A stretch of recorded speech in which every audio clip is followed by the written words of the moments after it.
السلام علیکم دوستو ایک دن حضرت عیسیٰ علیہ السلام کہیں جا رہے تھے، ساتھ ایک اور آدمی بھی ہو لیا۔ آپ نے ایک رومال میں 3 روٹیاں باندھ کر اس کے حوالے کی کہ انہیں سنبھال رکھو، جہاں بھوک لگے گی مل کر کھا لیں گے۔ ساتھی کو بھوک لگی تو اس نے موقع پا کر چپکے سے ایک روٹی نکال کر کھا لی اور رومال ویسے کا ویسا باندھ دیا۔ تھوڑی دور چل کر آپ بھی ایک جگہ بیٹھ گئے کہ آؤ دوست اب کھانا کھا لیں، مگر رومال کھولا تو اس میں صرف 2 ہی روٹیاں باقی تھیں۔ آپ نے ساتھی سے پوچھا تیسری روٹی کہاں ہے، لیکن وہ صاف مکر گیا کہ جناب مجھے کیا معلوم، 2 ہی بندی ہوں گی۔ کھانا کھا کر آگے چلے تو آپ نے اسے 2-3 معجزے دکھائے کہ جو دیکھتا حضرت کی عظمت کا یقین کر لیتا، مگر اب بھی جب آپ نے اس سے تیسری روٹی کے لیے پوچھا تو اس نے وہی پہلا جواب دیا کہ مجھے تو کچھ خبر نہیں، گھر سے 2 ہی روٹیاں آئی ہوں گی۔ اتنے میں چلتے چلتے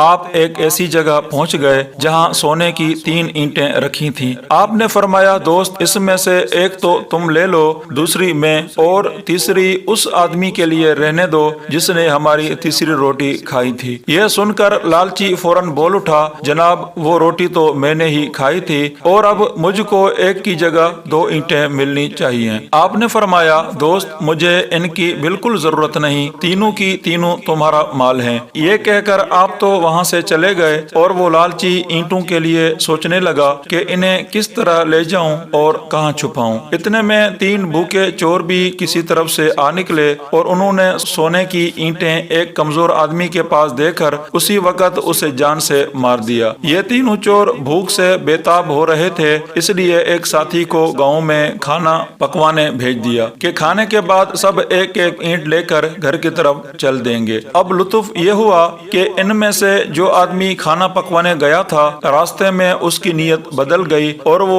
کھانے میں زہر ملا کر لے آیا کہ جب کھانا کھا کر یہ دونوں مر جائیں گے تو میں اکیلا ہی تینوں اینٹیں سنبھال لوں گا۔ ادھر ان دونوں نے جو اینٹوں کے پاس بیٹھے تھے ارادہ کیا کہ کھانا کھا کر تیسرے کو جان سے مار دیں اور ہم ایک کی جگہ 1.5 اینٹ بانٹ لیں گے۔ چنانچہ جب تیسرا آدمی کھانا لے آیا اور دونوں نے پیٹ بھر کر کھا لیا تو انہوں نے کوئی جھگڑا نکال کر لانے والے کو جان سے مار ڈالا، پھر ذرا سی دیر میں زہر کے اثر سے خود بھی مر کر وہیں ڈھیر ہو گئے۔